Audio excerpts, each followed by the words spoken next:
An Asian won Eurovision, beef causing espresso macchiatos, and Israel getting booed again. It's time to talk Eurovision Final 2025.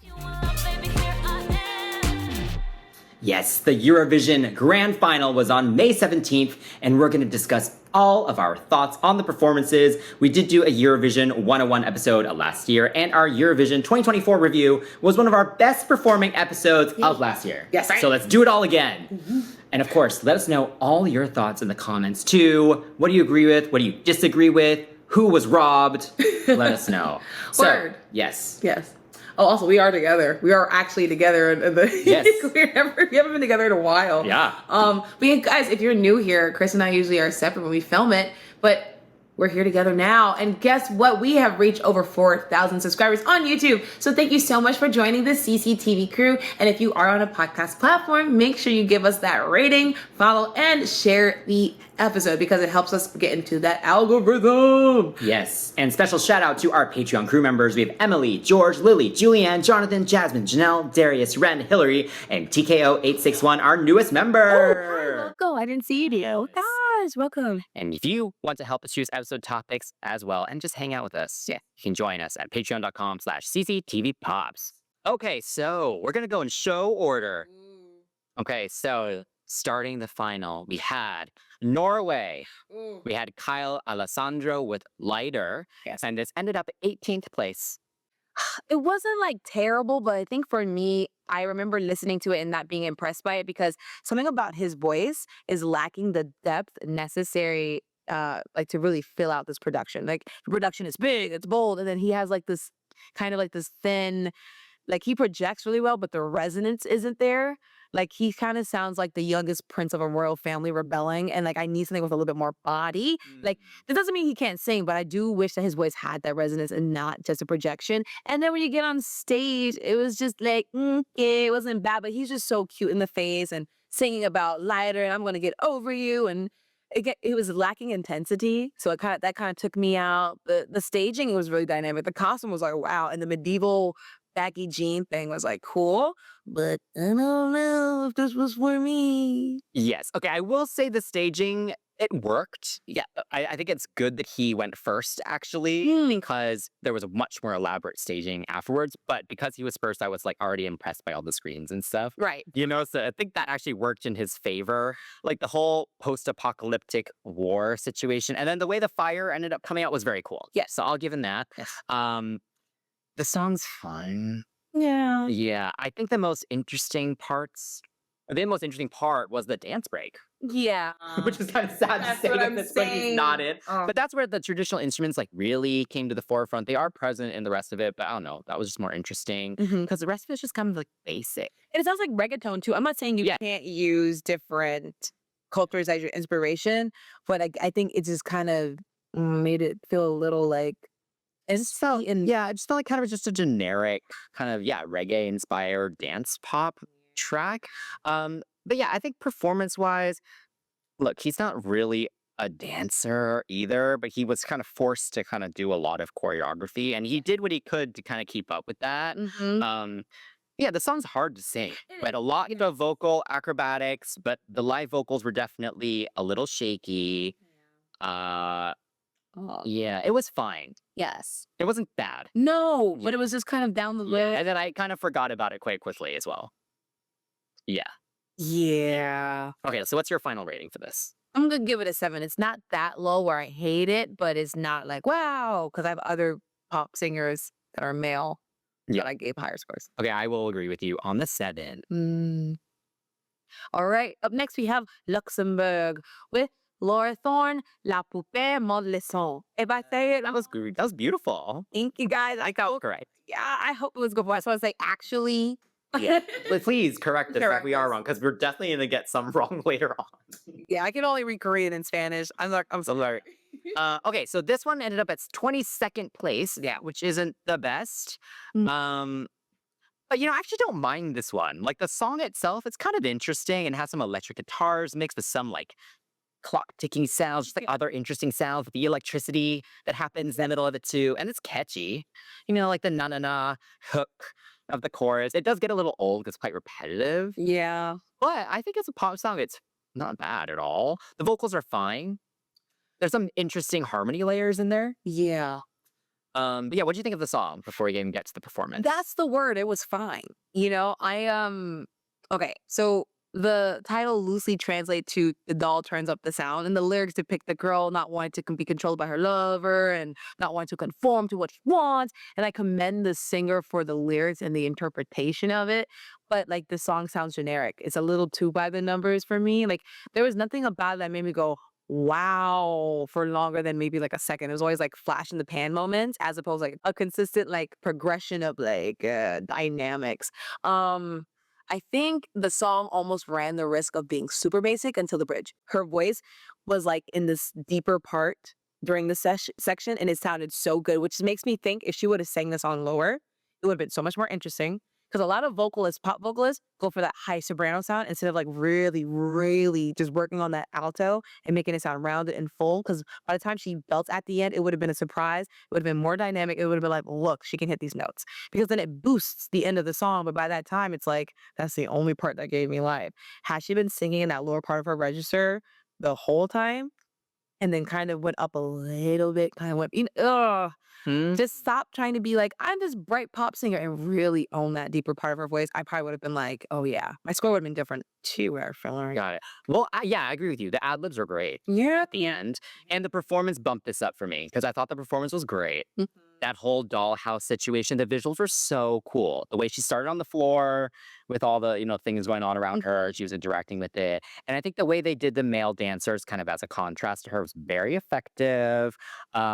I especially loved when they were walking along the catwalk and the floor would build along with them. That was great. Then we get a little costume change. A lot of costume changes this reveals this time around. But hers is great. Ripping close. So yeah, the performance bumped this up for me. For sure. I think the performance was great. I feel like for the song, it should have been a little bit more like ABBA in direction, like lean more toward that disco, that ABBA sound. I feel like it was kind of scratching the surface because it was so theatrical, the performance, that the music almost didn't feel as theatrical enough because it was just so good, the performance. I feel like this is one of my favorite ones, I would say, because of the digital use of the screens and then the practical things too. So yeah. Okay. So yeah, I'm bumping this up slightly to an 8 because the performance is great. That's valid. I don't think it's too down the road as much. That note helps because she has potential. I will give it a 7 though. So yeah. Sorry to the first two. Okay, moving on to Estonia. We have Tommy Cash with Espresso Macchiato. This was 3rd place, which was mainly due to the public votes. Not too many jury votes this time around. So apparently some Italians were actually quite offended by this one because the lyrics make fun of Italian stereotypes and they felt it was offensive. And that's actually a rule in Eurovision that the lyrics can't be like mean, basically. Mean in kind of all of its different ways, but you can't have fun of another culture, And then how do you make it? Well, so they were approved, so it made it past I think it's borderline, it's one of those borderline situations. If you're Italian, please give us more context about your thoughts on these lyrics. Somebody. But yeah, Eurovision is known for the more like silly, crazy stuff, so it is nice to have some of these. I may not love all of them, but they're just very entertaining. And this was very entertaining. Yeah. The song itself is bizarre. That is a word. Like the swing, kind of like, I guess inspiration behind it. Like that's just, that's an interesting choice. It's memorable. Yeah. Like even without the performance, it's pretty memorable just as a song. No, it is. I remember being a TSA line. I think, okay, you guys are going to hear me say this a lot. So I'm working on a tour and I have to travel quite a bit. So I was in the TSA line for about an hour and some change. I listened to a lot of the songs. And this was the song that I sat here being like, what the F is this? Because remember last year we had Windows 95, man, right? So I was like, I'm ready for the absurdity because that's what made Eurovision great. That's what people tell me. So I was like, cool. But I remember being like hearing the song and thinking to myself, what the F? Like, what? There's no way. I actually thought this was Italy's song submission because I did not pay attention to where the song was coming from. I was listening to it on a playlist. So I was like, this is terrible for them. Why would they do this? Like the song is so unserious, like me likey, like made up words. I'm sweating like a mafioso, like spaghetti. Like it's so messed up that Estonia had like they had nothing to lose. They were like, no, screw it. They were like, what are you gonna do about it? Nothing. And that's what makes it kind of like I don't know who was trying to like test the waters here and say, F it, let's just see what they're gonna do. But literally, this is kind of one of those, what y'all gonna do? Nothing. And then I don't think it is as wild as Windows 95 Man, but honey, those swinging legs. And then his hair was like really silk pressed, like it was giving keratin treatment. Like everything was just so funny. And then the story of him being famous and like the fan hugging him and them sitting there dancing together too. It's so weird because like I figured that she would know how to dance, but just seeing her dance. What do the weird? I don't even know what to call that. The jig. The jig is a good word. Yes, it's a story of fame and his coffee beans. So I think it was a joke, but I appreciate them not taking themselves too seriously. Yeah, I loved the story of the performance. I loved the security guard of men as the dancers. I thought that was very funny because it's just people you wouldn't normally see doing that, you know? And honestly, props to the choreographer because the actual choreography, good musicality, like they made it memorable, you know? They really turned it into a moment. Like, I will remember this. Absolutely. I will say the vocals were terrible live. Like, I do wish there was a little bit more Oh my God. talent there. And the shtick did get a little old by the end, but there was kind of a lack of these silly entries this year. Yeah. And so, like, and I do like that sometimes, you know, because if it's too serious, it's not fun. This is true. So, because of that, and I want to encourage a few more silly entries, I will give it a 7. Oh, that's so nice. Yeah. I'm giving it a 6.5 because it was not good and I've heard sillier better. But yes. I was way more entertained by this than some of the ones later on. Oh, I can't change my score, can I? I was going to give it more. Right. 2.8. I'm not sorry. Yeah. All right, up next we have Israel with Yuval, Raphael, with the song New Day Will Rise. Yes. As we mentioned in our intro, there is definitely a layer of politics with Israel's involvement here. So there were still people trying to get them disqualified for this, but they still performed. So yes, they did get to second place, mainly due to the public votes. This time. Okay. And it actually was quite close. Like we were just waiting on the one country at the end. Oh, those shoot. results. Okay, so the song itself first. What'd you think? You know, while I was sitting in the TSA line, there was a couple songs that were playing, and this one kind of came up like third or fourth. And I was kind of interested in it because she has so much resonance in her voice. And I think because I don't know where the countries were, you know, of origin, I was like, oh Yeah, you were just listening to the playlist. yeah, it was. So mine was very like unbiased at first until I kind of put faces and flags to the faces and to the songs. And I thought her voice was so resonant. And I thought, wow, this is really nice. I don't like that we have to ignore like what may be political. It stinks. But, you know, just to avoid the trouble, guys, we're not trying to be nasty. So whatever happens in terms of scores is because of the song. Okay. The song is beautiful. The singer was captivating when she performing. The whole thing though, being on stage and the performance, I can't quite say I felt the same about it. Because it started losing its wow after a while, especially when she started to have to climb up the stairs. Yes, okay. That's my biggest comment as well. Like the fact they made her go around it and then have to walk up the stairs. Like they should have just had a lift in the middle of that thing so she could just rise very elegantly. What? Yeah, I found that odd as well. Yeah, so the performance was fine. Yeah. The song's also only fine for me. I think it starts off really strong. That's what it is. I like how twinkly it all is. Kind of sounds like a lullaby at first, and it gets really pretty as the strings kind of come in. Yeah. That's what it was. But then the melody itself is just kind of boring. Like I think the chorus is supposed to be this very empowering, anthemic moment, but doesn't really fully get there. If you're going anywhere. You know. Yeah, so it kind of loses me, but I agree with you that her voice is amazing. Like one of the best voices, I think, this year. Very full. Her vibrato was so nice Yeah. and open. Yes. So yeah, I'm just gonna go with a 7 for this. Ooh. You know what? It was fine. I'll match you because I don't hate it, but I will match you because it is just average. I will say shout out to her switching between English and like the native language. I always love when they do that. I think there was more than 2 languages in this one, actually. Yeah. Yeah. Definitely. Love those. Yeah. Up next is Lithuania with Katarsis, and the song is called Tavo Akys? Akys. Akys? So sorry, guys. Sorry. Oh, Okay, so this got to 16th place. okay. I really did not like this one. Look, I appreciate an alternative rock moment, Right. especially because there's usually not that much of that in Eurovision, I feel like. True. Like, just like one or two kind of more rock songs. It's usually more dance and kind of Dancing. electronic. Mm-hmm. But unfortunately, this song itself just is not good. No. Like, I think the composition is good. Like, the drums are awesome. The instrumental's pretty cool, actually. Like, there's a lot of tension building. It feels kind of dark. Yeah. But the actual, like, melody of the vocal is just, like, a lot of wailing. And he's just, like, mumbling kind of the whole time if he's not wailing. And it's just constantly, like, repeats over and over again. Yes. Like, there's no, yeah, oh my God, it went on for so long, that ending.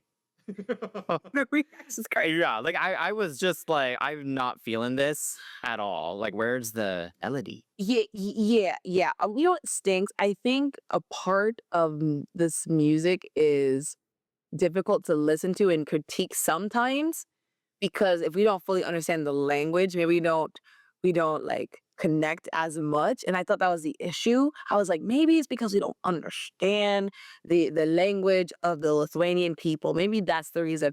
But I think it really is the melody of it, because at the end he's saying the word he's repeating is yours. He's saying yours, yours, yours, yours. It's not really creative. And he didn't even, I think what bothers me, there was no melodic difference. Right. You can repeat the same word over and over again, but if you don't change the intonation, then what are we listening to? A record skip, Yeah. like a CD skip, you know? I have to say, watching the performance, the guys, you got the blonde lead singer, he looked like Drew Grew from Despicable Me. You know? Drew Grew. He His brother. The blonde.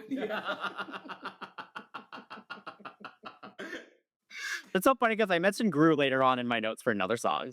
Yeah. You do? But no, literally, I had to Google it because I'm like, there's a blonde brother, isn't there? So, and then the outfit that he was wearing, I was like, oh my God, it's Drew. But yeah, the blue, I didn't really get the blue, I don't know, they're like post-apocalyptic, like, jail outfits or something that they kind of It matches the lyrics. It matches, I promise. Wait, so what's the song about? I don't remember, but it matches the lyrics. So guys, you can't say that if I No, don't know what's the song about.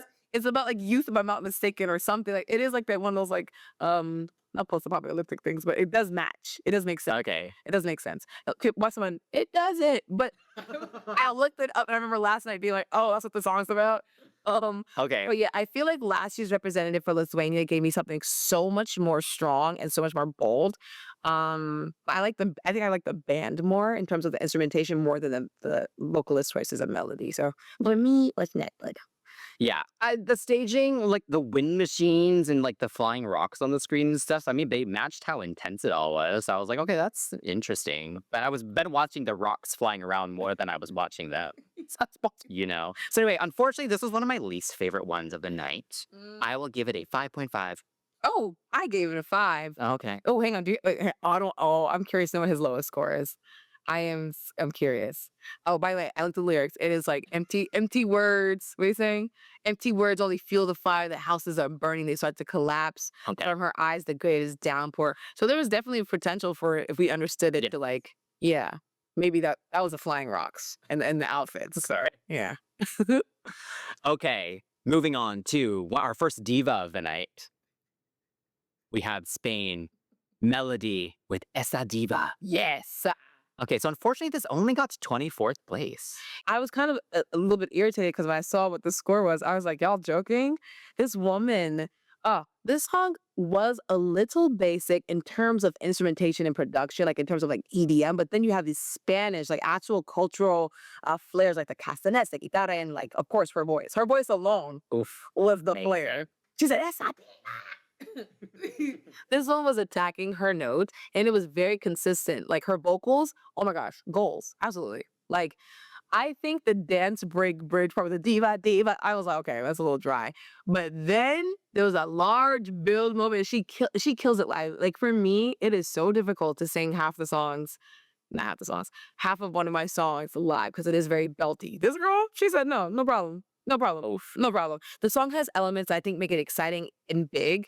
Um, and the performance was great too. Like she owns the stage. And I think as we go deeper and deeper into the show, when I think about what rating she got compared to some other people, when they had the same elements of vocals, but she actually had the presence.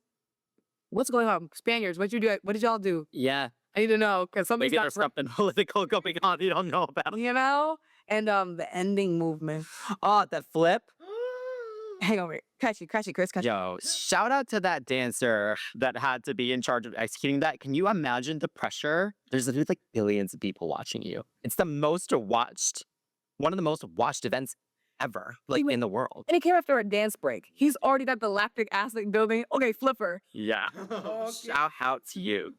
But yeah, I'm horrified this did so badly. But yeah, I guess you're right. Like, I guess people, there have been so many great divas in Eurovision that maybe the standard is just so high. And I think you're right. Maybe it's the song itself that was just not good enough, you know? But the whole package, I mean, look, the song, it's basic, but it's catchy. Yeah. You know, it's fun to dance to. It has the drama that you'd want in a song called Esa Diva. And yeah, the vocals, she may be, I think, my favorite vocalist of the whole night. Yeah, she surprised me. Yeah, it was so impressive. It was so impressive. And she is a star.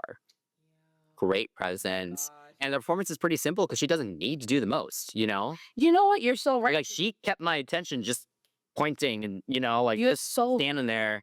I can't remember a single dance move. You're right, because she literally was just singing. The ending was the thing I remember. Oh my gosh, yeah. There was that slight fail where she was late to the curtain, the curtain reveal, which is a little awkward.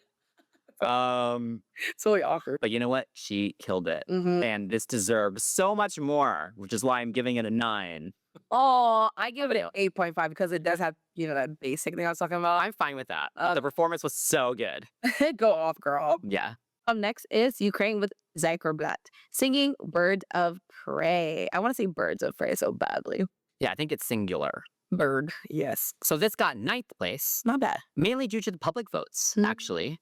And this song grew on me quite a lot. Like from my initial listenings of the playlists, over the past few weeks. But this one I kept kind of coming back to, and I was like, oh, I think I like this more and more each time. Because it's an interesting song. No, it totally is. It's like a bunch of different songs put together. There's an element of classic rock in there. There's some folksiness in there. And there's like a melancholy and like a drama to it all. But then you bring in that woman doing like the what do you even call that? The trill? What is that? The hand. The little like operatic kind of like moment. What is that? The vocalizing. Yeah, that's vocalizing. Yeah. Yeah, because she's she comes in and becomes very kind of hopeful and kind of spiritual. I don't know. I think it's a cool song. So I feel like I just kept remembering it, and I wanted to listen to it because I wanted to like discover new things in it. So as a song, I really liked it actually. Yes. And one of the ones that I don't know. I just think it's just very unique. So yeah, it's supposed to up to me too. I think again one of those I heard it before I saw it, and this one it has like a cool rock Pearl Jammy thing going on, but then it also sounds like jazz at certain points. And I sat there and I was like, oh my gosh, guys, there's a band called Snarky Puppy. They're a jazz band and they have a song called Shofokan. Shofokan. I'm gonna say it like that for now. And it started to remind me of that song. It gets into this weird, like, it's jazz chords, it's jazz progression. You're like, but why does it sound so foreign still? There's something that is so interesting about bands like this that can take all these different influences and then throw it here. It's like, here, everything but the kitchen sink. For me, it sounded like something that would like really go off as an anime outro, because I was listening to it and I'm like, it's very shonen outro, so I liked it. Like first listen, I liked it. And I'm glad that the real vocalists were used in this performance. Like I thought, like with all these background vocals, but I heard it on the track, I was like, ooh, what are they gonna do? So to have it actually be vocalized, and then the girls are part of the performance, kind of in the back. I was like, ooh, what is this spooky little ghost thing going on? And this was the lights right in their hand. Yeah. Yeah, so they had a lot of moments where I was like, ooh, interesting. And the song is so good, I didn't actually look up the lyrics. So I feel kind of bad, but that's good. That is very good. Vocally, the song is very tough to sing. Ooh, yeah. And toward the end, you can hear that the singer was getting kind of pitchy. And it's so hard. You got the nerves, you got the vocals, you got whatever is going on over the past how many weeks. The emotion behind the lyrics. And I think in terms of the lyrics, it's probably okay that he sounded a little bit like worn here and there. But unfortunately, if you don't fully understand the lyrics, it just sounds like he's making mistakes. So yes, is he making mistakes? Yes, but then he's being really emotional with the lyrics. It kind of adds to the whole thing. So I was just like, oh wait, hang on, that note was wrong. Oh wait, hang on, that note feels a little off.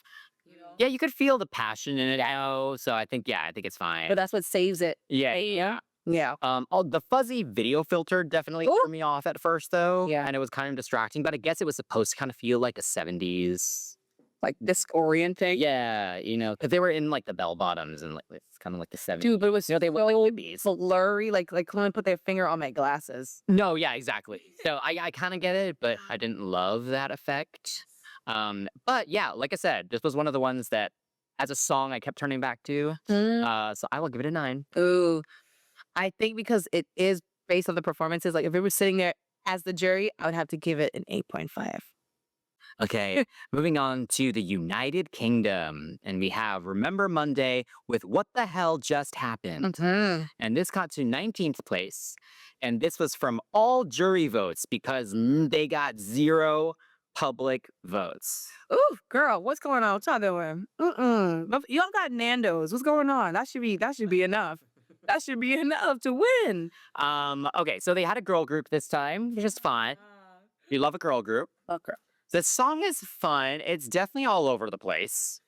We mentioned the one before just now. Yeah. Also all over the place, but this one was a little bit more chaotic. You feel that? And definitely confused me. I still don't love every single element in it, but it does feel like they were inspired by, Bohemian Rhapsody or something, because it had all those tempo changes. It had all the different kind of references in there. And like some moments sound like Queen, some moments sound like something more modern, like like maybe Chapel would sing some of these verses or something. So that's interesting. Yeah. The chorus, I think, is quite polarizing. Oh, really? That those big belts with the harmonies and stuff. I'm here for it. I actually don't mind it. That's why, because I'm like, really? Because I also don't mind it. Yeah, but I was reading a lot of comments where people thought it was very grating, actually, because they're just kind of like yelling. Yeah. The staging was awful, but we'll get to that. What'd you think of the song before we get to that? So I have lots of thoughts on the staging. I don't know much about this, ladies, but I remember seeing that they were announced as a Eurovision pick, and people were like, heck no, in their comment section. Yeah. I don't know why. UK fans, explain yourself, please. Tell me why you guys don't like Remember Monday. I mean, for me, I didn't hear about them. Like, don't get me wrong. Ali got the same score as well last year in terms of like zeros, but they got the public vote, right? They didn't get public vote. They got the jury vote, right? So it's like everyone thinks that they're pretty awesome. Why don't you? I just need to know. I think at first listen, the song, the genre bending was very ear catchy for me. And I love that first verse into the chorus. I think for me, the song, after listening to it, I can understand why over and over. I could understand why people are like, okay, this is a lot. But when you're watching it, if you're following Eurovision, this is like your umpteenth time hearing the song. Have it gotten better? Has it gotten worse? But if you don't like it and you keep hearing all this cacophony of noises and harmonies, you're gonna be like, girl, stop. But yeah, I'm gonna be real with you. I'm into them. Spectacle in the vocals, the concept of the song was effective. I've actually been turned to a fan of like this one song. We'll see about the other ones. But I like this. In the performance, there's elements of it that I really like, and then elements of it I was like, girl, what y'all doing? Okay, what did you like? Okay, so here we go. I think the outfits gave like Sabrina Carpenter meets ABBA meets Disney Princess, because like if you look at their outfits, it was definitely giving ABBA for one of the girls. She was wearing blue, it was like little disco pants. There was a yellow one with a little heart in it that looked like Belle. The pink one looked like Aurora. So it was all these little princesses. The chandelier ties into the shade. I said they looked like they were doing a Community performance of Six the Musical. Oh my God, did you see his face? If you guys are not watching, he made a face that made me stop dead in my track.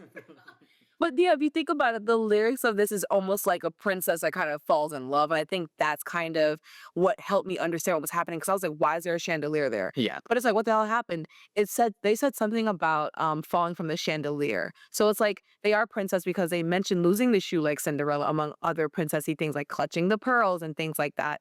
My biggest gripe is that I wish that the stage rotated instead of them chasing the stage because, honey, Aurora Princess was dying. Yeah, She said he was out of breath. she was, and then she had the clunkiest shoes looking like Miss Polly Pocket. My girl was clunking. I will say when they first came out of that catwalk and they were doing the sidewalks, I said, y'all better get that. Oh, my bad. Bleep that out. But I said, y'all better get that. But when they came up that stage, Polly Pocket, she was getting ready to die. And I was like, damn. But at least she didn't kill the harmony. Like her solo, She got the belt out. her lead vocal, her solo vocal, she was out. And girl, I feel your pain because right now I'm losing my breath. But aside from that, I think that stage should have rotated. It shouldn't have been them. What just happened? Like, what is happening? Why are you chasing the camera? Okay, so do you have an explanation for why they were suddenly had all those like swimmers on the screen around them? Oh, because they said something about taking a dive. That's what that was. Okay. So the Ellie's fine. You have to listen. Escucha, everybody. Listen. The stuff makes sense. I mean, if you think about the outfits too, like they were wearing like little princess dresses, and like at the ball there's always a chandelier. So if it's crashed, like why is that thing there? Okay, I think my biggest issue was just staging was that it just looked cheap.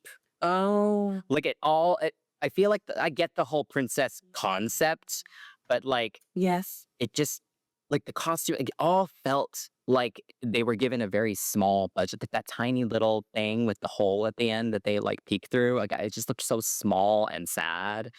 You know, The UK spent too much money on Ollie last year. Remember? with the rotating box. Yeah. Yeah. I don't know. Like it just was not effective, and I think they were. Yeah, I think you could tell they were trying to like get to point A to B to C to but it was just kind of all over the place. The performance was not good. It let it down, I think. Well, that's where. But yeah, I think overall though they definitely didn't deserve 0 points.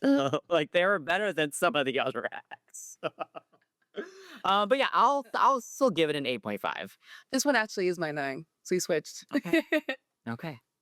Moving on to Austria. We have JJ with Wasted Love. And this is the winner of Eurovision 2025. At first listen, I thought this was a woman.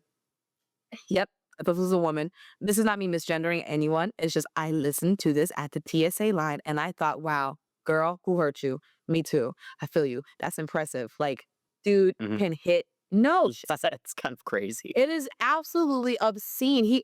He reminds me of, we have a couple American singers like that. Oh my God, I can't think of their names right now, but there are some singers who hits notes like these.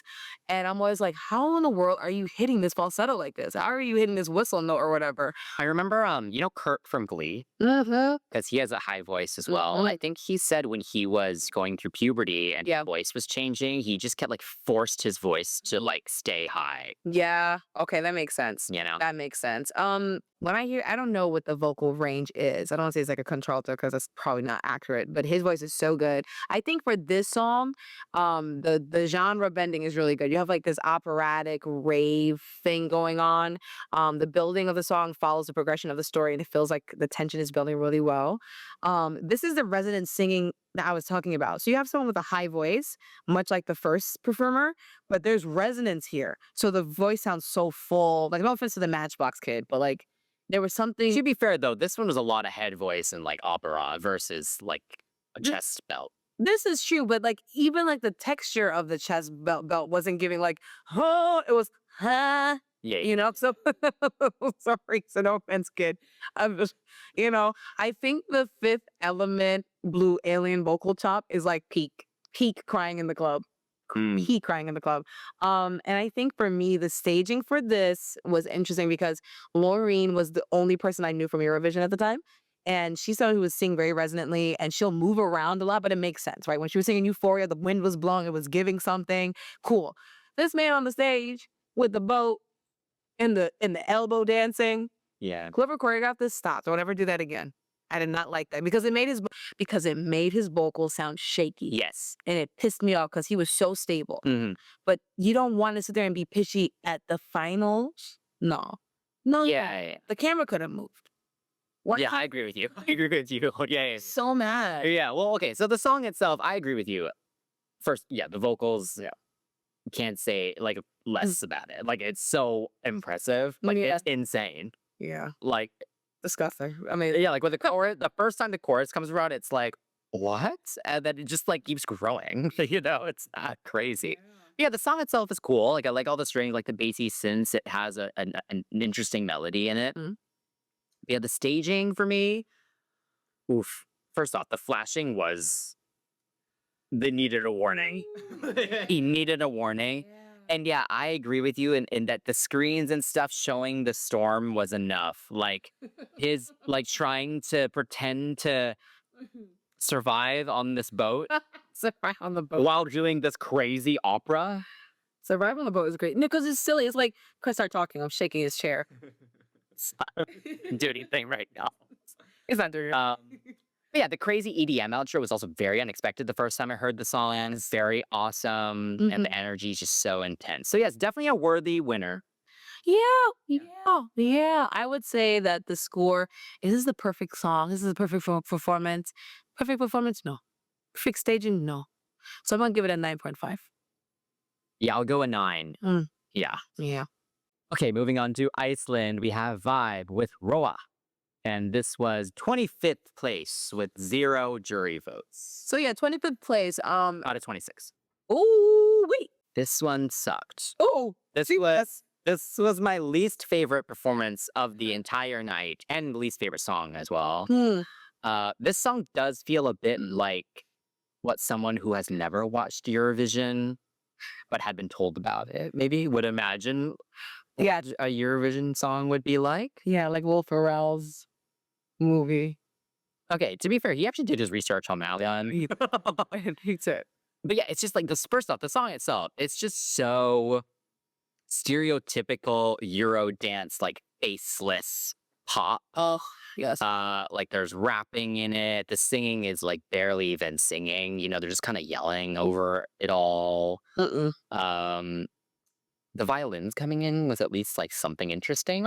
Yeah. But oof, this song is not it. I'm sorry, Vibe. I'm not. This vibe, people, men, boys, this feels like a pirate shanty. Didn't it? Yeah. I feel like I was on a boat. But like for children. SpongeBob. This is How dare you? SpongeBob No, would think something better than the Patrick Show. This is the Patrick Star Show type stuff. I don't know why they had to rap, and it kind of just makes me think where it's like, you guys can't sing. So you have 2 children whose parents probably have money, or whoever's behind them is funding it because it's like there's 2 kids. Let's be real here. I think that's what the case is. Something doesn't feel right about this. This feels very much we're trying to plant them, but it's not working because the song is not good. I'm telling you now. I think it was kind of a funny mix of eye glitter and yo, yo, yo rap. Like, I guarantee you one day these boys are probably going to come back from something and like, they're going to do something big. Like when they get older, hey, it was us vibe. And either one of them is going to be a really good singer or like one's going to go solo and be like, yeah, we were forced to do it like Milli Vanilli. I don't know. But for now, this was an okay song and just an okay performance. They had a lot of energy and a lot of confidence, and that's cute. Very talent show. Very much my parents have money. 0. Okay. I'm gonna be a little nicer. The performance was okay. Okay, like the boat and kind of like the water and stuff. Like at least it was interesting the way they used the screens. Like that's all I could say. I'm not gonna give it a 0. 1. No. Okay, I'll go 4. A 4 still fail. 1 minus 1. They still worked very hard. These 2 young brothers. Yeah. Again, it's a gimmick. And it did not give. Yeah. Yeah. Up next is Latvia with Tautumeitas. And they sung Laimi. Laimi. I do feel bad because the word is like pronounced in the song. I do apologize, guys. Oh, they sing so fast in this though. Thank you. Yeah. In my defense. Yes, they were Yeah. 13th. 13th. Yes. Not bad. Not bad. I think in terms of girl groups, I was pleasantly surprised because a lot of girl groups now are very modern in their harmonies, modern in their style. I mean, we just remember Monday. This was, ooh, like girl groups on Eurovision, or just groups in general on Eurovision that harmonize, I enjoy, but the girl groups have to bring something different each time. Otherwise, it's gonna feel like the same like X Factor audition, right? Like they came in strong. I was feeling all the notes. I like their blend was very immaculate. Obviously, on the record, it's like, tuned and whatnot, but even in person was really good. The percussion of the song sounded like a tribal kind of anthem, but I appreciate them performing on stage like little fishy creatures instead of pretending to be a caricature of North American tribes. I think the overlapping of the vocals, in terms of the performance, the tassels hanging, everything was a very striking silhouette. And then their little, you know, long phalanges. I think it was really cool. I will say at one point or another, the choreo was out of sync. Did you notice? No. They did. Oh, I did. It was in the beginning though. And I will say it was only the beginning. But yes, those little nymphs were giving. Okay. After the bridge, they had nothing else to lose and they were just creeping out like, na, na, na, na, na, like our cup. No, I thought this was one of the best ones of the night, actually. First off, obviously, I love a girl group and I love harmony. So the way the song just started with that was already caught my attention. Yes. Yes, I'm here for the whole, like, are they sirens? Are they fairies? Are they like wood nymphs? Like, are they all three? Who are you? Like the whole spiritual aspect of it all, or kind of like witchcraft almost kind of like feeling of it all. I'm here for that. Yeah, I'm really here for that. And yeah, the whole thing just sounded, kind of, like a spell that they're working on, Mm-hmm. And yeah, staging, so cool. Love the whole atmosphere that they put on. It was quite simple too, just with those, those things hanging down and them just kind of doing different silhouettes and stuff against it and posing in different ways. This green moment with the tail that's coming out. So cool. Yes. I will say the song itself, though, I do wish there was just maybe one more hook in there. Because that chorus, is it even a chorus? I don't know. I guess it's a chorus, Yes. but it gets a little repetitive at the end. Like I wish there was one more just kind of like interesting switch up in there. Just that would turn it into a 10 for me. But this ended up being a big highlight for me. Respect. Yeah. You put things in perspective. 'Cause I think I was sitting there watching and I was like, okay, where you going? Where you going? And I was so captivated by the way they looked. Oopsie. Still one of the best of the night for me. Yeah. I think the crescendo of all of it was really, really good. I think for me, I wonder if they go around looking like this on a regular basis. Like, is this their shtick? Like, I wonder. If this is their shtick, I like it. If you guys walk around looking like little creatures, cool. Love it. Enjoy it. I think they're my favorite girl group. I think they're the last Of the two. yeah, of the two. But I defended Remember Monday quite a bit, and I gave them a 9. I gave this group a 9.5. Okay, I will give this a 9. Yeah. Yeah. Okay, moving on to the Netherlands. We have Claude with C'est la vie. This was 12th place, and this is mainly from jury votes, actually. So this song, I think it starts off actually pretty strong. Yes. Starts off as a ballad. He sounds pretty good, but then when the beat kicks in, ooh, it turns into just a basic. I don't know. There's something about it. The second the beat kicks in, and the chorus is just so disappointing. Yeah. Like I almost think it should have just stayed a dramatic ballad. You know what? Even if you kept it the melody, like I'm sure there's an acoustic version maybe that he's performed or something that one of you could point me to. But yeah, I feel like it would have actually sounded better if he just kind of like sang his face off to just a guitar or something or strings. Like I think that would have made it more effective because the beat just turns it into such a basic track. Dude, I'm like, y'all learned nothing from Salomon from France last year. That man sat there and said, Je t'aime, je t'aime, je t'aime, and stood away from the mic. And it was like, what, 3rd place? It was high up. Top 5, right? So, oh my God. You know what kills me? I listened to this song also in TSA line, and I almost skipped it because in the beginning it was good. And like, I was like, his vocal tone is so warm. Yeah. Oh my gosh. It was like, it pisses me off.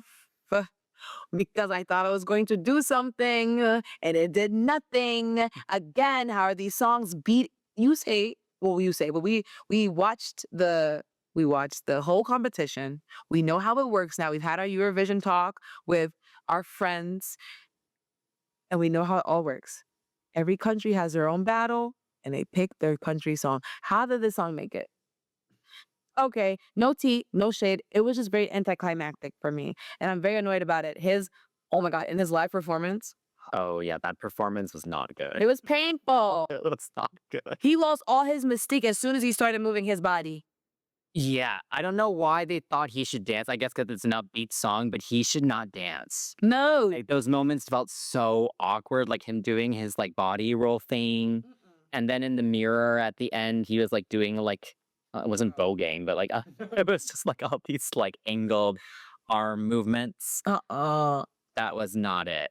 Yeah, he's charming. I will say he's charming, but it's more endearing than it is fierce. He did try. Yeah, he tried. Yeah, Yeah, but honestly, everyone. this was we're trying to be nice here.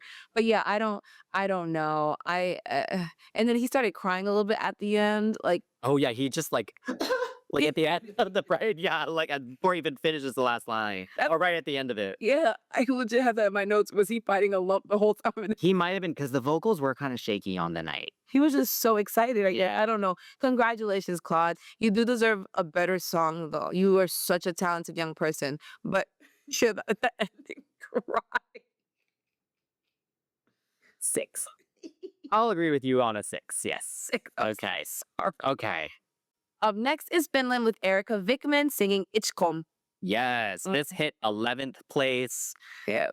She destroyed so many mic stands from performing and rehearsing this song, I'm sure. Oh my gosh. The song itself is very odd. Why you say I don't know, like the melodies are just odd, Yeah. you know? Yeah. And so I just don't really know how to wrap my head around this song. Like even listening to it, you know, after watching her perform, I'm still kind of like, these melodies are so odd. There's an 80s-ness to the whole thing, though, which I kind of appreciate. And the build is great. Like the build from verse to pre-chorus to chorus, I think is interesting. And there's like kind of a frustration in the pre-chorus and then a euphoria in the chorus. And then it all builds into like a great climax, which apparently the song is about. Climaxing. So it works. I get it. I hear it. You know what? That would explain a lot of the crotch shots I saw. Because I remember I accidentally like scrubbed the video to the middle of the performance. You're like, you spoiled that. I said, nope, all I saw was a crotch. I don't know. I don't know what I missed. I understand your sense of saying like the melody feels odd because she's singing so robustly. Yeah. I feel like she's just yelling at me at certain points where she's like, yeah, you know, I don't want to be rude. But it Yeah, she was feeling it. right, It was loud. Yeah. it was loud, yes, and very strong. I do want to know though if these melodies are popular in Finland or not. Because I think because we heard Windows 95 Man last year, Yeah. and then the year prior was another weirdo. This is the first time. This is the first time we've had someone going on stages actually trying to just sing their face off. Like, she's a rock star for sure, and I think the stadium rock also kind of plays a part in the instrumentation of the song, which is fun as well. You're in this huge arena, right? You might as well give it. I love the usage of the mic stand for her little pole moment, Yeah. and then the giant, Yes. The giant mic stand. right? Maybe one of my favorite visual moments of the show. Yes. I think that was absolutely epic. If you guys have ever seen Gem and the Holograms, she had her guitar. Like when they would ride their like when I think the Misfits would ride their motorcycle, it was like a guitar motorcycle. Like it was very, like you said, 80s. Yeah. I remember rewatching Gem and the Holograms during pandemic, and this song, the styling, the giant microphone that's spitting out sparks would fit the concept. Yeah. So yeah, she's definitely a force. Yeah, she killed it, to be fair. Yeah. And like her stage presence was so high and she looked hot in that black leather outfit. Yes. And yeah, she was committed. Like she was really giving it. So as a performance, she like really convinced me. Yes.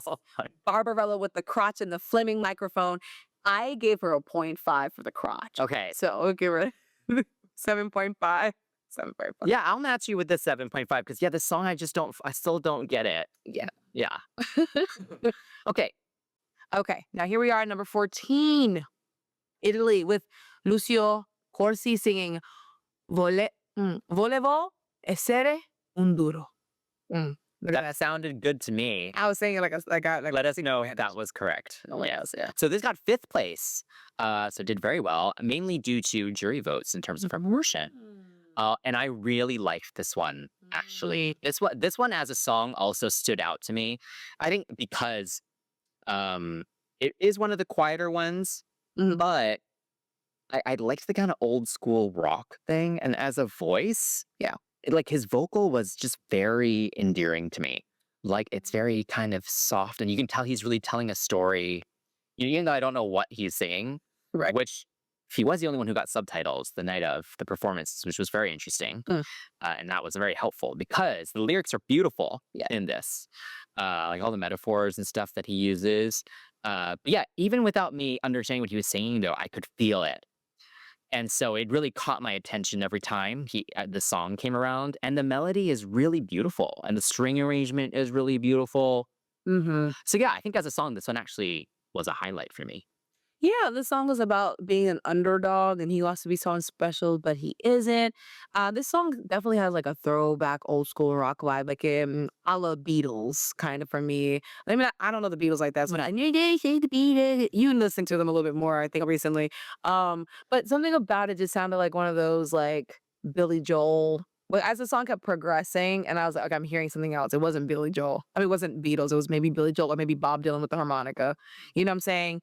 But yeah, I think the song was like this weird, melancholic, but acceptance of being insignificant or like tiny or like small because you have these huge amps on stage and he's like, it's just me, Lucio, you know? And I was like, oh my gosh, so sweet. But yeah, I think the idea of them being quote unquote nobodies in the grand scheme of things is really kind of heartwarming in a sense. And the jury, in terms, I guess, of respect, appreciate the song and the artistry that was present because legit, like the makeup that he was wearing, the shoulder pads, the boots, but that was the most extravagant thing about the stage, aside from the amps, obviously. And the giant long piano. Very cool. Yeah. It's very cool. I will say, though, I do wish they had the rest of their just like fake musicians around them. Like I know in Eurovision, the bands don't play live because it's just impossible logistically to get that all the sound right. But I think because the performance was so simple, and it was based around a rock performance with the giant amps, which look very cool. I was like, if they just had a fake drummer on the side and like 3 fake string musicians on the side, I think it would have actually elevated it a little bit more.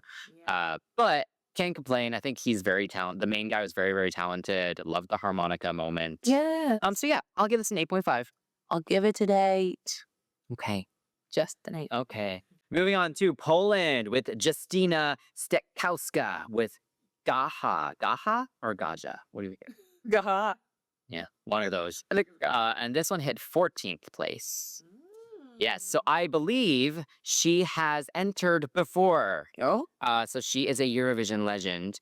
And Oh yeah, okay, go ahead, girl. and she, first off, performance, she killed that. Yeah. Like, she is goals for when I'm in my 50s. Oh, shoot now. Oh no, it goes that help as well. But yeah, the song itself, I like the wiry strings. I like the dramatic percussion. Yeah. This one is, a dance song, but it's fun. I think the pre-chorus is probably my favorite part with like the choral kind of aspect of it. Oh yeah, totally. I will say the chorus itself, literally just being 2 big belted notes Yeah. That was and nothing else. yeah. I mean, look, she sang the crap out of that live. I will say, listening to it, I was kind of just like, that's it. That's the chorus.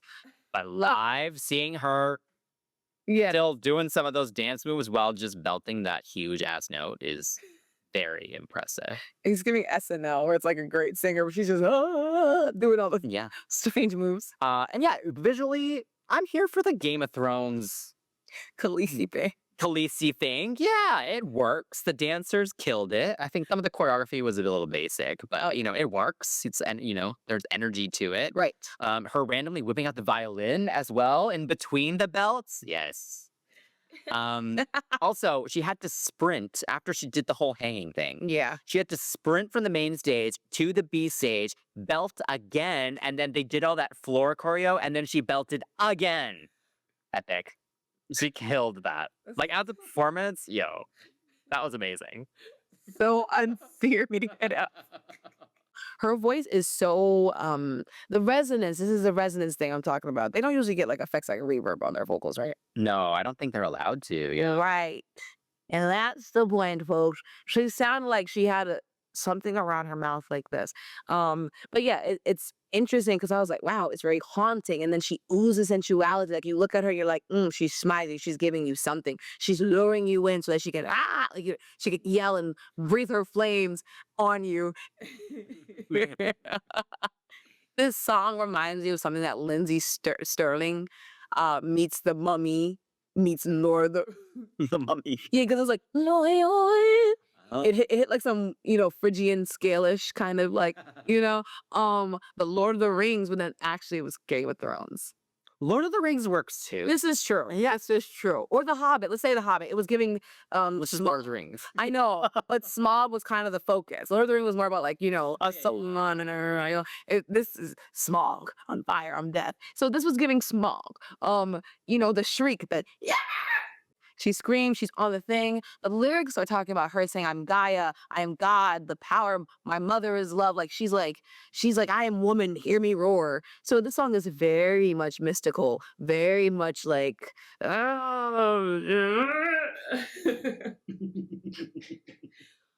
yeah, so it's cool. I gave it an 8.5. Okay, I will go an 8. Okay, moving on to Germany. We have Abor and Tina with Baller. And this hit 15th. Okay, they're a duo. Ooh. Ooh. I thought it was just Tina by herself. No, the celloist. I realize now, but I kept saying to myself, I did not see the appeal in Tina. So the most interesting thing was the instrumentalist. And hey guys, listen. If y'all saw a celloist with the highlighter, LED cello, you'd be like, wow, it's impressive. I didn't think he was part of the performance because he kept acting like he was a feature. But he was in the front. You instrumentalists can introduce. He was. I don't know. I thought they did all right, kind of showing he was in it. I don't know.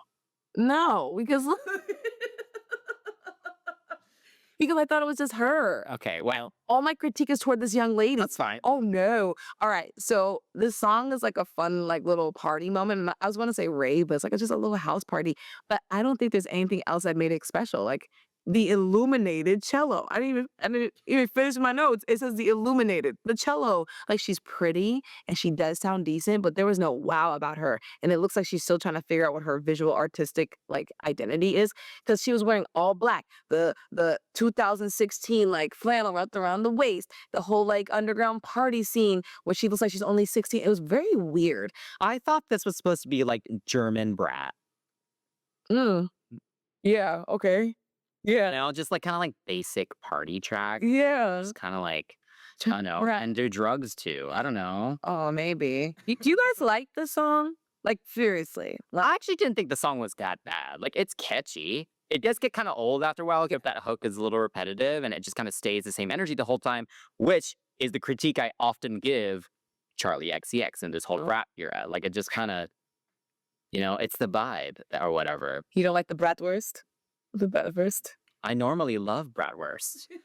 Yeah, I just wish it took you on more of a ride. Like, it just doesn't go anywhere. Not at all. But if you're into the Charlie XCX kind of just like, no, kind of like 3 a.m. like you're still going because you're on stuff.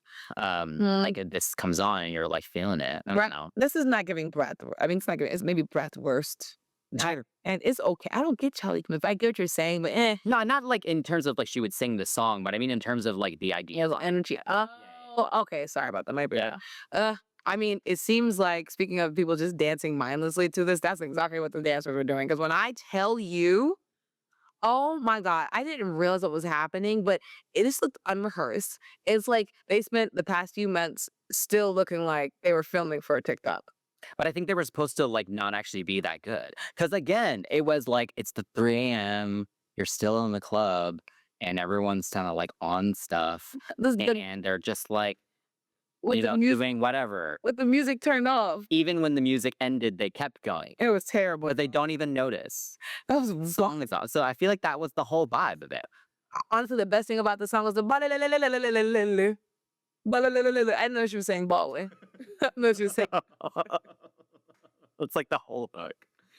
But the vocals are kind of rough, though. Oh yes. Yeah. See, you know what? Vocals are kind of rough. She sounded fine in the verses more so when it was breathier, but during the chorus when she was kind of trying, I guess she was just trying to project a bit. Oh yeah. And so it just, I don't know, it just felt a little meh.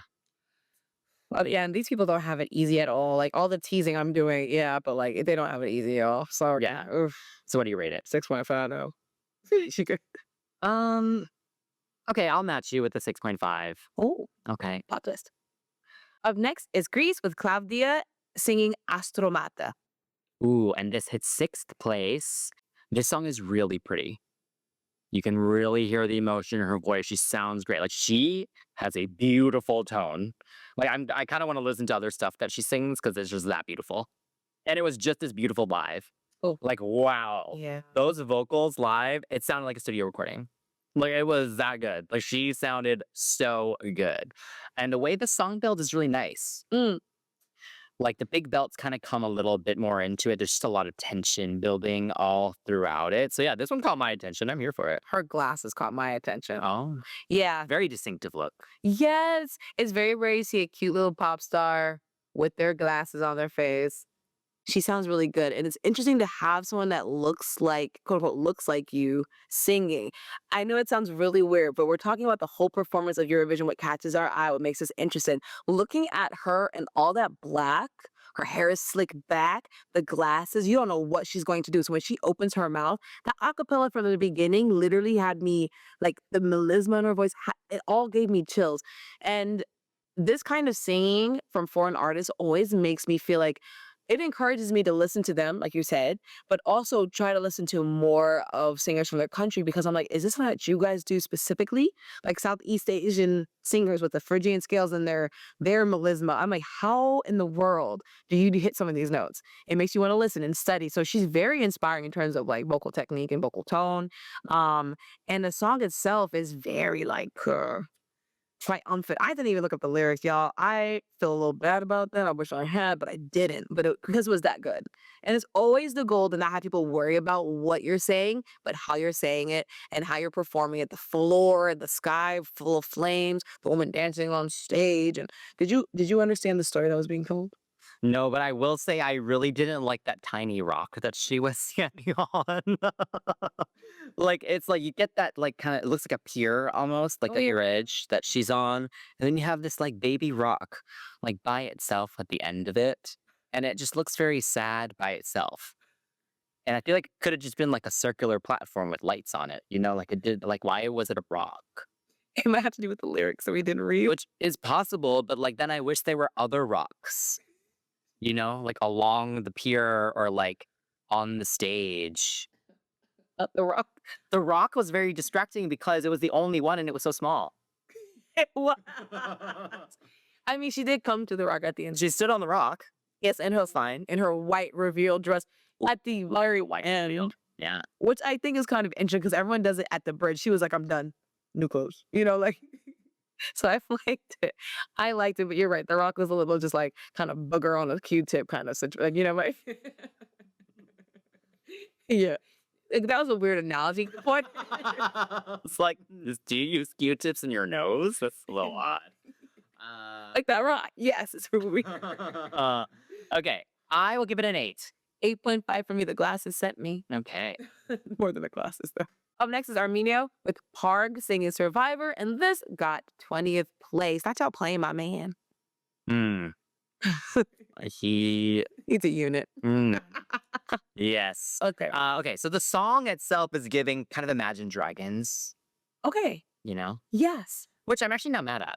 The kind of electro rock thing, it's cool. I will say the actual studio recording didn't do much for me. Uh-huh.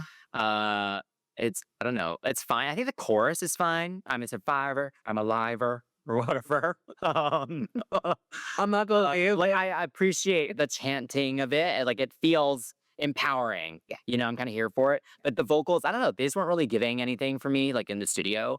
But live, he sold it. Like the performance was great. The lighting was so cool. Loved the conveyor belt thing.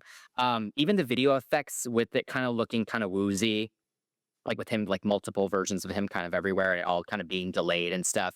Very, very cool. And he just as a performer, like he was just like in it, like fully committed and really commanding the stage, like really nailed it. So that really elevated my score because the song itself is only okay, I think. Ooh. Yeah. You like the song more than I do, I think. Because the performance. Okay. Oh my gosh. Yeah. Ooh. Okay, listen, let's get this out of the way. He is hot. He is. He is. But this is not going to sway my decision by months because once I got past that, I'm the kind of person I can look at you and be like, that's nice. That's a nice boulder. Okay, he deserved better than 20. Right. That's my point. Yeah. You put him up with the kids, vibing them? Please, stop. Stop. No offense, you played yourself. So for me, I will say maybe for them, they felt a little like, iffy about the rap thing.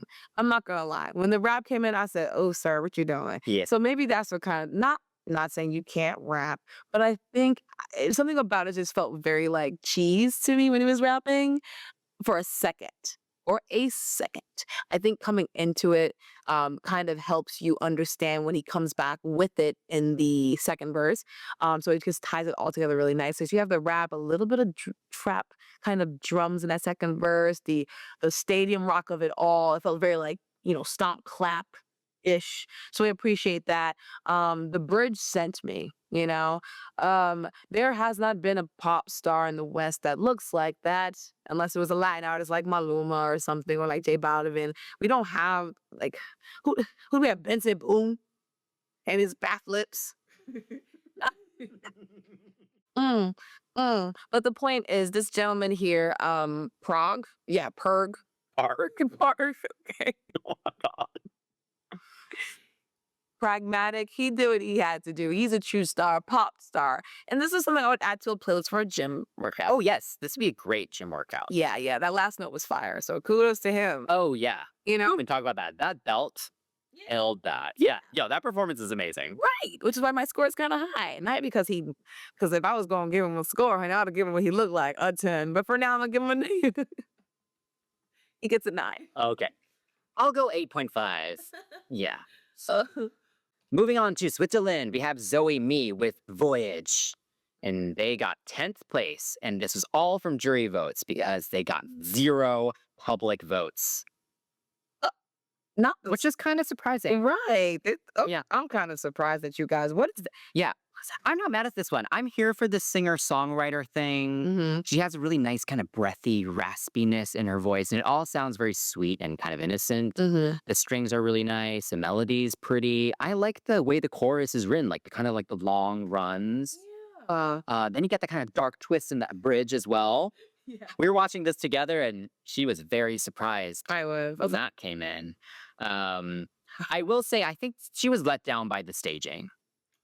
Because I appreciate the simplicity of it, and she, the kind of close-up thing. She's kind of doing this like handography situation, and then it is really pretty at the end when you see all the lights in the crowd and everything, and then the whole dark moment. You are surprised by those like 10 seconds where it suddenly gets kind of scary.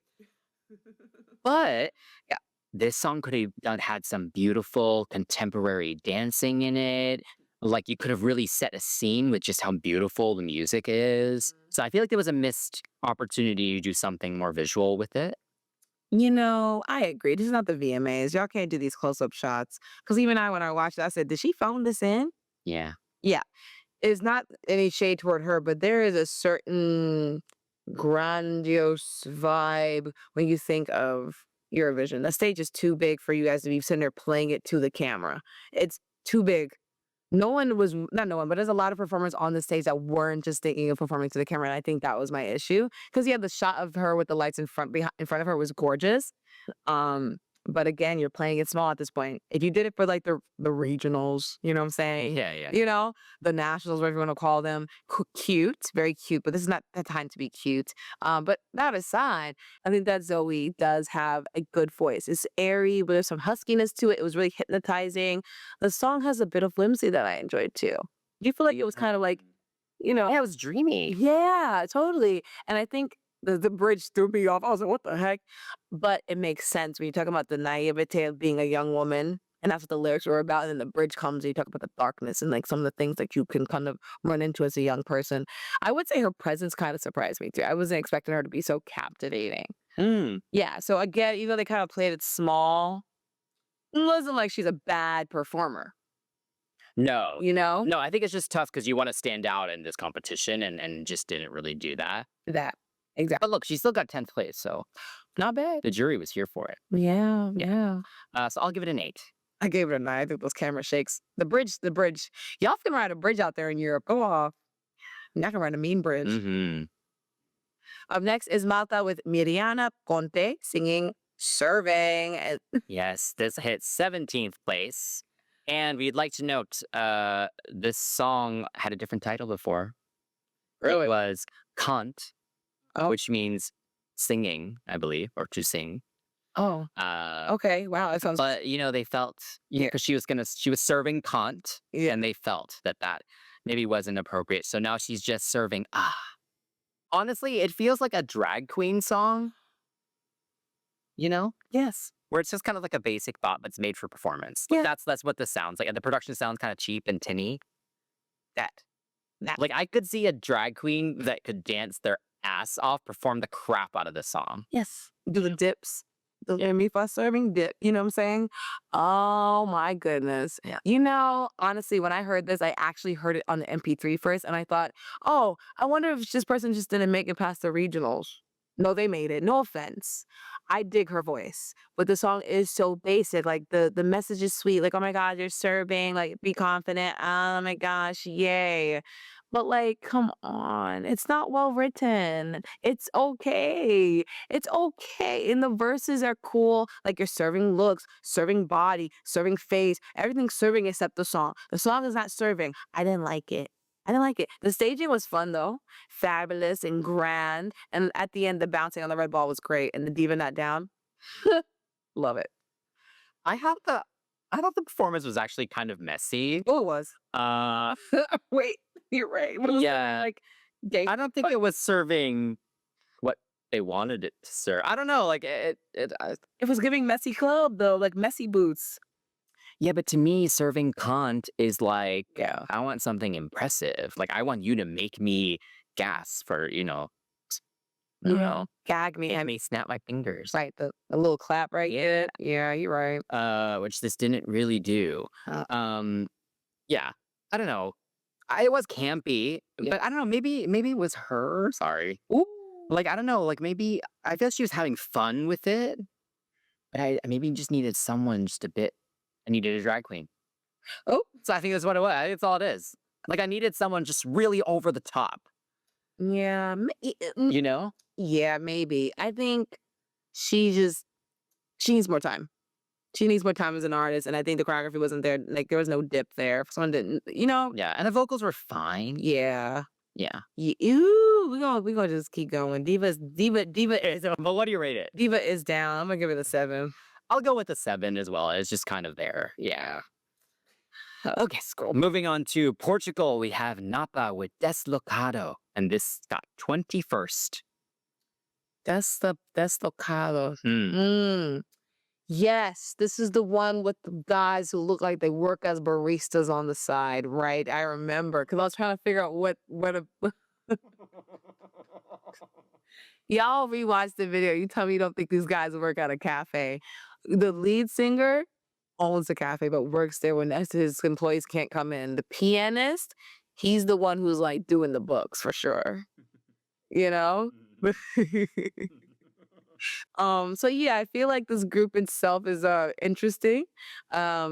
This one mellowed me out. I think I was singing on the couch, listening to it. I was swaying. I think the bass line really got me, you know? Hearing it live as opposed to this record is always so satisfying because obviously you hear it in the mix when you're listening to it in your headphones, but then hearing it live, I mean, the band, live, it's, you know, it's nice. Is it live, this band?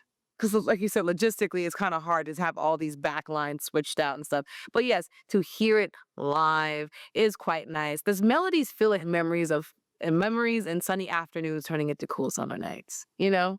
Oh. Right? Yeah, think about it. It kind of just felt very like, remember that time we were sitting out there until 8 p.m., but the sun was still out? Yeah. But I will say the song seems to have melodies that need the assistance of auto-tune.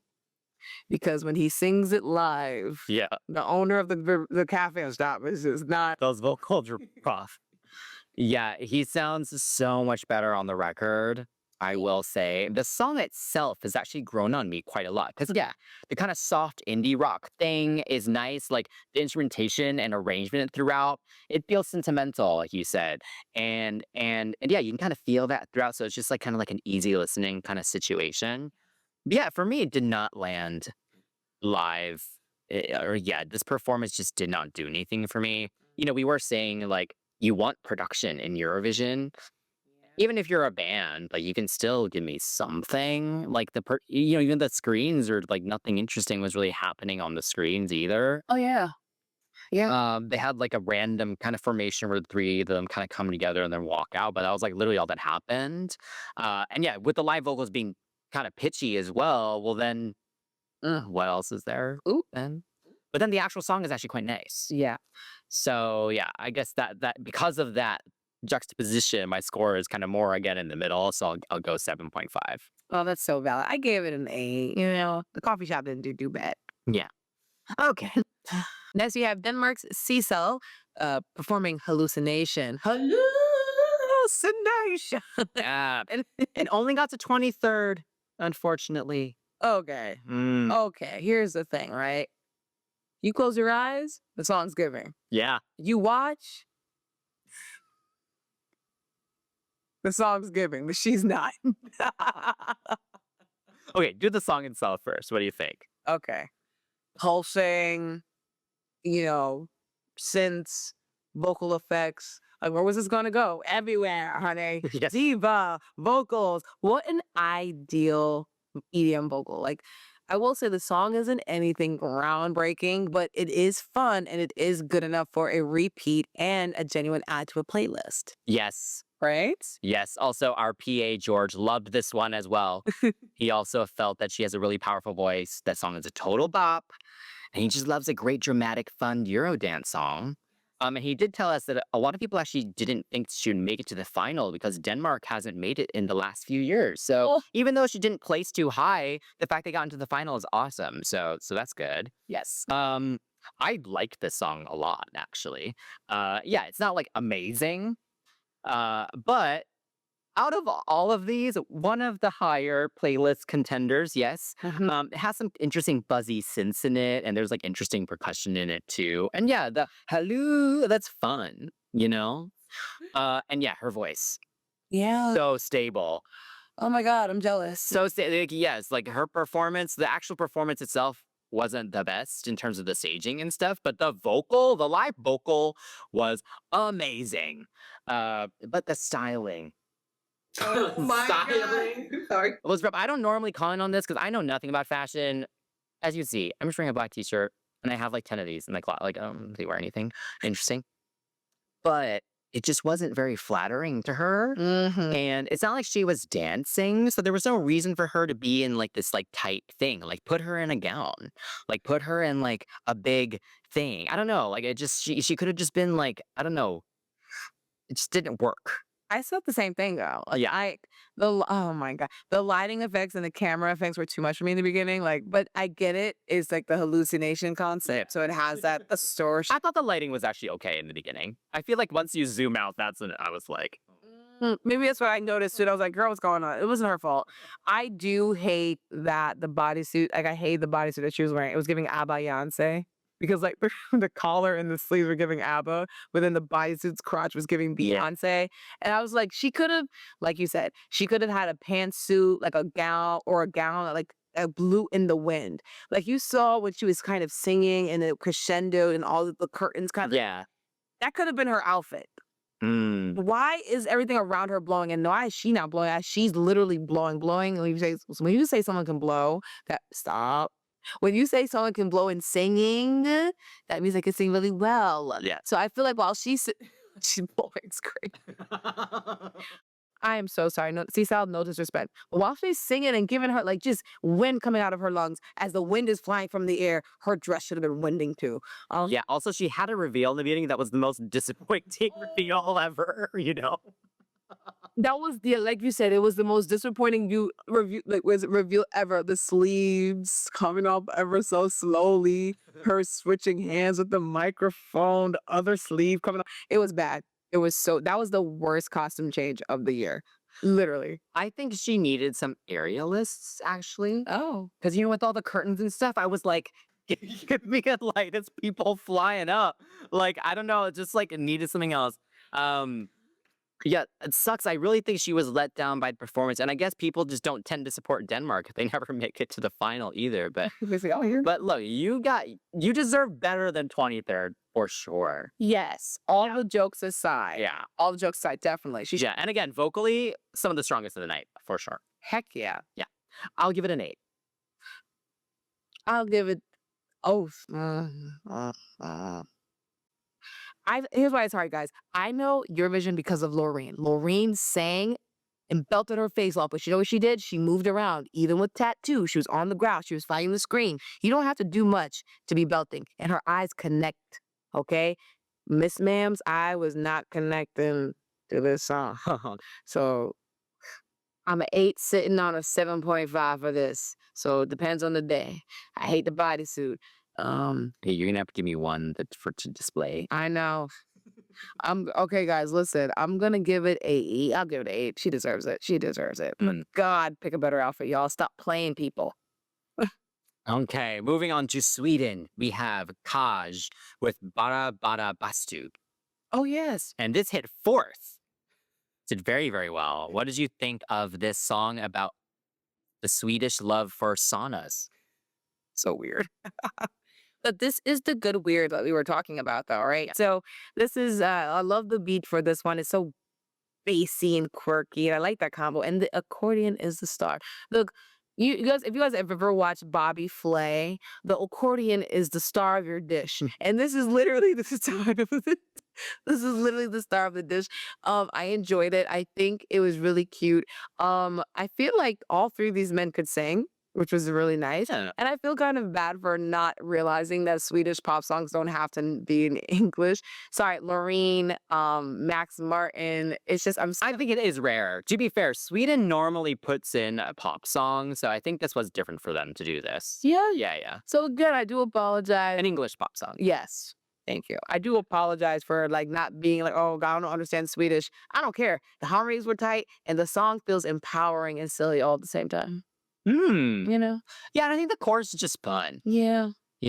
Like it makes you smile a little bit. Even just listening to it kind of makes you smile with kind of the silliness of it. The spoken verses, I mean, I think it would help if we knew what they were saying. Because it's probably like fun jokes about like saunas and stuff. Yeah. And like how good their wood is or something. I think I was reading it earlier. It's like how good their like wood is to like make an amazing fire to then like, make an amazing sauna. Weirdos. But the staging, some of the best of the night. Yeah, from the campfire to the building of the sauna. Yes. That little dance routine they do. Honestly, and in true Swedish form, because I know their pop instincts, we got a key change. Oh my gosh. Yes. Come on, guys. You love the cooked sausages, the wood, the stage. I think everything was kind of cute. Like, they had lumberjacks building the sauna. Yeah. All of it was really cohesive. Now I'm kind of questioning my score. Okay, I'm giving it an 8. I don't love the song because it's just not something I would normally listen to, but it was a highlight of this show. Oof. And I gave the other guy a lower score. So for my silly song, I'm going to give this one a 7.5. Okay. Yes. We got a couple more left. And right now we have France with Luan singing Maman. Maman. Maman. What's up, man? I'm so sorry. So this got 7th place, and proportionally mainly due to jury votes, actually, this one. So yeah, I feel like jury's usually made up of more like artists and stuff, so they tend to go for the more artistic songs. So what do you think of this one with the sand? Ooh, yes. This is one of those TSA songs I was listening to. Again, was like listening, not knowing anything, but I knew it was French. So this one was like, okay, I know this one. But then again, there is, who else sang in French? This Switzerland. Yeah. There's a few songs in French, I believe. Yes, in this show. Yeah. But for this one, I was like, oh, okay, I know this is France. Luckily, I was right. It has the romance, the romantic kind of sound, but I did not know what it was actually about. You know what I'm saying? I thought it was a song about leaving a lover. Like I feel like I was at TSA. I was holding my backpack and I felt like I was leaving my lover behind. You know, that's not what the song is about. Manon means mom. Right. Yeah. Right. But again, I was hearing, au revoir, mon Claude. You know what I'm saying? Like, it was not that. I think after last year's performance by Silliman, like, this song is not a bad follow-up at all. That song is, that was, it's hard to come up after him. But this is a good, like, successor. And the song is so sweet because apparently it's a tribute to her mother who passed of cancer. So, yeah, she has a beautiful voice. And, yeah, I feel like everything was very gorgeous. The lyrics were about her learning lessons about life and such and all these other things. I feel like everything was great until she hit the stage. How do you feel about the song? Okay. I like the song itself. Okay. It's very pretty. Like, yeah, you can really hear the emotion in it. It almost sounds like it should be in a musical, the way it's written. Musical. And yeah, her also, vocals, very impressive, both in the studio and live. Very, very stable, beautiful tone. Yeah. So yeah, I'm here for it. The song. You didn't like the sand? You know what? I understand the passage of time. I understand like the whole sand, hourglass situation. Oh my God, girl, people, what the heck was this? The litter box, the exploding litter box. That was so frustrating to watch because what ended up happening was that the litter box was exploding. The sand spray was not it. I don't get it. I get the concept of lovers from bed to no more lovers and no more bed. I get that. But oh my God, why was there sand flying? What lovers? In the lyrics. Oh, okay. It was like, oh, lovers from bed to no more lovers. Like, oh, the whole concept of being, like, it's about time passing. I get it. But using the sand as like the explosive, a special effect. Yeah. What? Yeah, the weird farting moment was not the way. Oh my God. Sharding? Oh my God. Because the puffs of air mixed with the exploding sand behind her really didn't make any sense during the bridge. But okay, even with the rest of it though, with it kind of just falling down or putting her hand in it. So first off, we were reading, thanks to my friend Michael, who was telling me about this because we were talking about this as well. So it was, I guess, small cork pieces actually, so it wasn't sand. So they were actually they're much harder, actually, and bigger. And she would say that like a lot of it would get in her mouth like throughout because it's literally she's like it's falling on top of her and off of her and it's just like going everywhere and she has to just like spit it out like in between like moments with the cameras on her, I guess. Which is wild that they would do that to her first off, just as a singer. First off. Oh my God, production's crazy. In terms of like, it did get really beautiful when it starts kind of like turning into a twister, I thought. Yeah. Yeah. Yeah. And like her laying in it, I think is fine. But yeah, the exploding air moment in the bridge That was wild. that was a very odd choice. And we found an article where they were talking about it very proudly, how it was like a special machine that they made just for her. No, this is not the time to sit there and test something out about a song about her mother. Leaving on a higher note, I love that her daughter's voice is at the end of the song. I almost started. Oh yeah, beautiful. I was like, oh, not me. Oh, not me getting sensitive. Yeah. I do think the song itself is very good still. And I was entertained, while I was, I had fun talking about the puff of air happening. So yeah, I'll give it an 8.5. I'm gonna give it an 8. Okay, go there, Bucks. Moving on to San Marino, we have Gabri Ponte. Ponte? Yeah, Ponte. Yeah. Gabri Ponte with Tutta d'Italia. And this got last place of the final. Got 26th place. Sorry. Yeah. Jesus. Okay, so this is generic. This is generic. This is generic. Hey, like this is so generic. If you didn't realize, I was just dryly trying to make up his melody of his freaking song because that's what that was. I remember listening to this and praying for it to end because I thought, oh my God, this is this year's song. Get me out of here. This was not that. This was like it wasn't good. Like it. God,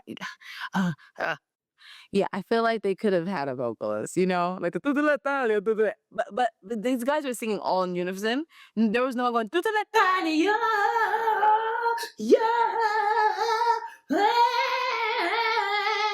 right? Yeah. Better song already. Yeah, actually. Yeah. Yeah. Actually, it's right. It's right. That was very old school rock of me, but it would have given it something personality wise, because otherwise it just sounds like crap. Honestly, another thing was good about this. They said David chewing the gum, but even that made me uncomfortable. The statue of David, he's sitting there like, I was like, get me out of here. Yeah, I mean, the whole production does feel a little stereotypical, right? Like Euro kind of EDM situation. It did have an accordion, you know, which I thought was interesting. I mean, you can feel the like country pride in this a little bit, which I'm not mad at for Eurovision. Like, I appreciate when they, you know, show their country pride or try to show off their sounds or whatever. But yeah, the song itself is not for me. And the staging, I mean, it just felt like an EDM show. Oof. You know, to have the DJ kind of just doing nothing, sing a button, and then you have these two just kind of like masked men that can't really sing and just kind of shouting along. I don't know, nothing really happens in it. You know what? I'm gonna just put it out there again. If you guys want to make a song like this for Eurovision, I'm down. If this is what can make on Eurovision, let's do it. You and me, shoot, CCTV, let's go. Okay, 5. Ooh. Okay, I'll give it a 5 also. Yeah. Okay, we're at our final performance. We have Albania with Shkodra Elektronike, I believe. Electronic. And the song is okay, I hope that's correct. Let us know. Okay, this got 8th place, proportionally mainly due to public votes. And this is actually one of my favorite ones. When I was listening to it, even though I didn't really understand the man's voice, it made a little more sense when we watched it live because I don't know, I didn't realize they were a duo, you know? I was like, oh, he's like part of it. But I think as a song, it's actually quite cool. You can hear the traditional instruments in it. There's a drama to it. There's an intensity to it. Something very epic about it. Yeah. And yeah, there's like, it's not tribal, but it's like, it sounds like something like Esmeralda. Oh, he was do. Can't breathe the skirts. Yes. Yes. And also this singer, she sounds so good. She has a beautiful tone. And I love the kind of, I don't know, there's like I don't know how to explain it. Like there's just the way she kind of connects each note and kind of transitions things is just like very cool. Fluidity. Yes. Yeah. And then there are strings too, which are really pretty. And then you do have kind of these like EDM kind of like elements to it with that like drum pad situation. We mentioned Despicable Me before. Watching the performance, he reminded me of actual Guru. Oh. Yeah, from Despicable Me. Because he's just like standing there very intensely with the mic stand. You like get the side profile. And I don't know. It's just like, he doesn't have a weird nose. He doesn't. His nose is on the mic. His nose is on the mic. And I still don't fully get his part, but I mean, I guess it gives you something, you know, keeps you interested, you know? You know what? Yeah. It's so funny that this is what you meant by the Despicable Me guy. Because I can see it. Yeah. He has the schnoz. So I love the stomp clap moment of it all. But yes, it does feel very like, tambourine in the skirt around a fire in the fair. And, Quasimodo's like, ooh, who's that girl with the skin and the emerald eyes? It was giving. It was giving. The chest voice. Her chest voice is great. And then the head voice. So like you said, all that fluidity, this right here, I get it now. Because I have it in my notes. I agree as well. I think the splash of the chorus makes it feel so much more impactful. The instrumentation of this music is probably one of my favorites of the show. Yeah. But yeah, the bassy voice Grooman with his soul drumstick Yeah. is hysterical. He was giving Vincent Price. If you guys, Vincent Price, like the deep voice man that's in Thriller, that's Vincent Price. That's what this was giving. Or like there is an EDM song. I can't then oh my god, where a guy kind of comes on the radio and comes on the microphone. He's like, yeah, and the woman singing her little voice out. So this has very like EDM dance, old school dance like elements to it. So I appreciate that. She took the song home in the final moments of the song. Oh yeah. I do wish she had dancers though for her little dance break. Oh, I wish some other women came out to like do that with her. Yes, with her little Yeah. attempt at voguing. Yeah, but the kind of like X and the kind of like the weird kind of like structures on the stage. I mean, it was interesting. Was it? It's more than what some other people were giving. I'd take that over that rock, The booger on the not over the rock. yes, the booger. Yeah. So I give this one a 9. This one was a highlight for me on the show. Yes, me too. 9. Oh. Okay, so that ends Eurovision 2025. So overall thoughts, what do you think of this year's show? Do you agree with the winner? Oh, my excitement for a lot of other people kind of feel like I don't know, but like as I'm thinking about it, I get it. The ballad was ballading. The upbeat songs this year weren't terrible, but I think they all had a similar element to each other. I think JJ winning his stood out because no one was really doing the opera thing. We had EDM here and there. We had some classical elements here and there. But the combine the two was interesting. His look, his aesthetic, which is what we're all critiquing at this moment, also matters. So I think all those factors, all those elements do play a factor into why he won. Is he talented? Yes. Was the ship thing kind of striking? No. But is the song good? Yes. Did he hit his notes? Yes. Most of them. when he wasn't fighting the air with his elbow. Yeah. You know what I'm saying? But aside from all my little jokes here and there, he has a lot of the elements that we were talking about. The connectivity, the engagement, the movement, the stage production, the vocals. Oh yes. And he's very unique looking. So Yeah. it all plays a part. Yeah, I mean, the song is epic. Yeah. Like, it's very memorable, the kind of opera thing, and the fact that he's a man and can hit all his notes is absolutely insane. So yeah, I think it's a worthy winner for sure. I think when I look down the list, it's like, I get it. If you look at kind of the top 3, right, it was him, Israel, and then the Espresso Macchiato song, and the Swedes were up there too at number 4. So I feel like if you just look at that top, I mean, I for sure give it to JJ out of all of those. Yeah. Yeah. But yeah, I thought the show itself was very entertaining.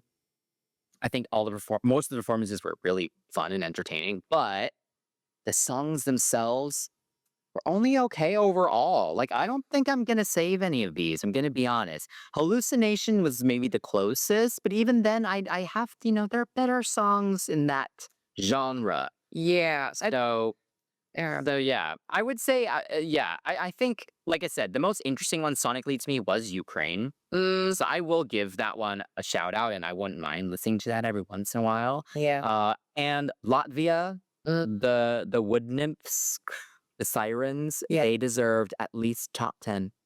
You know what?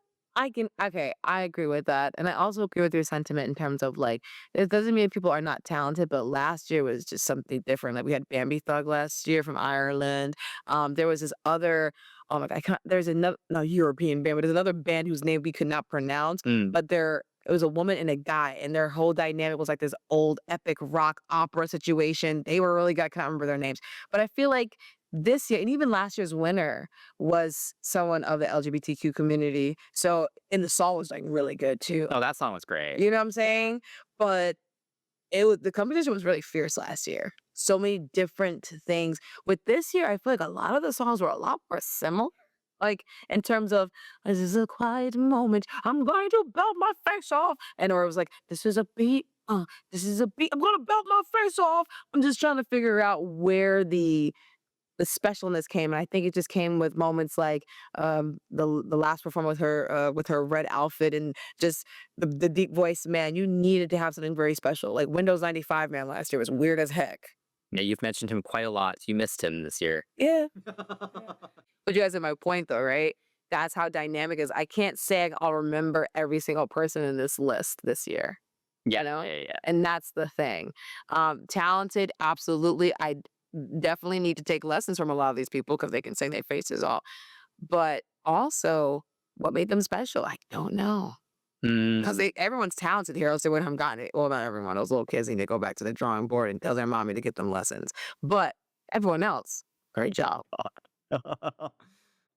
Okay, well, this has been Americans reacting to Eurovision 2025. Let us know what we missed. Let us know what we got right, what we did not get right, what we mispronounced. Oh, sorry. And yeah, let us know what you think should have won. What other highlights were there for you in the show? Yes. Yeah. So we are available on all platforms. Make sure to comment below, DM us at CCTV Pops, and follow us because we have a lot of cool episodes about global pop music and a lot of fun topics coming up too. Do we? Yeah.